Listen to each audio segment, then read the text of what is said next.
Question time here with Auto Trader, but we're going to ask you the question. We're going to ask you several. What is it that has stopped you from adopting electric vehicles, buying one yourself?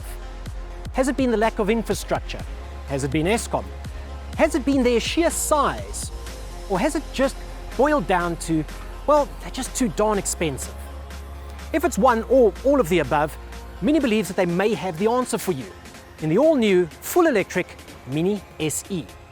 It's based on the 3-door hatch that we've come to love and adore for all those years, but with a nice, shocking twist. So let's start out with how the Mini SE changes from the regular Mini. Well, here at the back, we've got a couple of badges. The fuel flap has a beautiful electric E on it. Then as we move along, we're going to find these lovely sort of contrasting color mirrors and of course E badging on the wing vents. The wheels, well, that's a bit of a PR disaster because those are actually named Corona. We'll leave that one right there. And then as we go around, we're going to see that it actually doesn't have a grille, but it's got some nice yellow and gunmetal detailing up front. It doesn't need a grille, there's no radiator. Surprisingly enough though, you can open up the hood. Let's take a look inside. On the inside of the all-electric Mini SE, it is still, well, very mini. It really is a familiar environment. They've changed up the clocks a little bit, so this is now a bit of a floating maneuver here, and it looks quite nice. It gives you all the readouts that you want to know, well, when driving electric. We've still got this large center display here, and it's got connected navigation in it. It's got connected navigation if you have the L trim level. You see, the Mini SE is available in 2 different trims, S and L. L is the top of the range one, and it does come with things like, well, connected navigation. It has a heads-up display up top here. But apart from that, it's actually well appointed. The toggle switches, very mini, do slightly different things. So we have our regenerative braking, which allows for single pedal driving, and there's 2 settings for that. And then of course our drive modes, which includes a green plus that will disable some of the aircon or the climate control, the dual zone climate control, to save a little bit of battery power. The space inside here hasn't really been compromised. Rear seat passengers are going to sit a fraction higher, and that's because the batteries sit under the floor and where the fuel tank would ordinarily be. So aside from that, it's still largely the same. But what about storage space? Despite the fact that the Mini SE is an electric vehicle, they've managed to give you the full 211 litres of boot space in here. One, because, well, the batteries sit underneath the floor. They didn't want to encroach on it. It's not the largest space to start with. You are going to get this false floor, which allows you to put some other items in the bottom and stop them from rolling around. It's also a great place to keep your charging cables.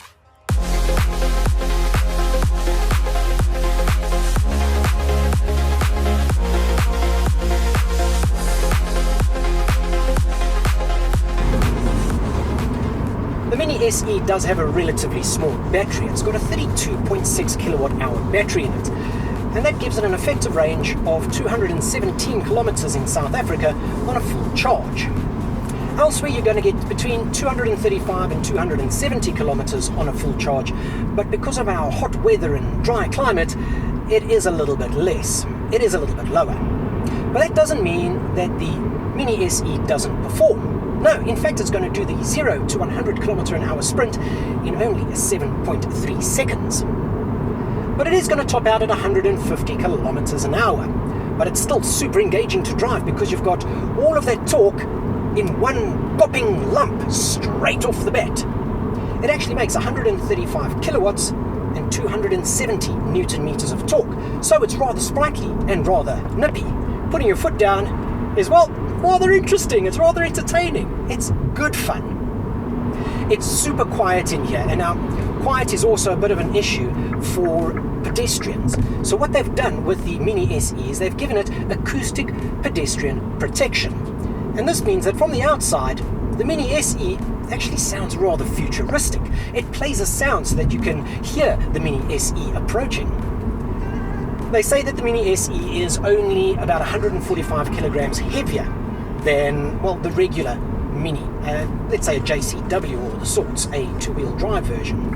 And you're not really feeling the extra weight. What you are feeling is a slightly lower center of gravity.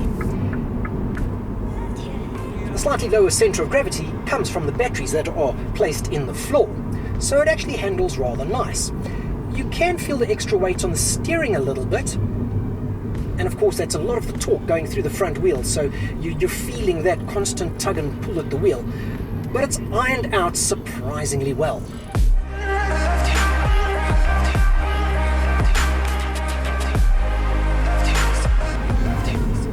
We did ask you in the beginning if price was a factor in why you hadn't adopted EV yet.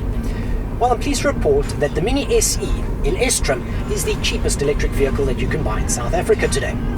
It'll cost you 642,000 Rand. The L model that we're driving here is a little more expensive at 722,000 Rand. But you're getting a rather agreeable car that can certainly slot into your lifestyle without too much fanfare. If you remember to keep it plugged in at night so that the batteries are always charged, you'll have that 200 kilometer range to use during the course of the day, and that should be more than enough for the daily grind.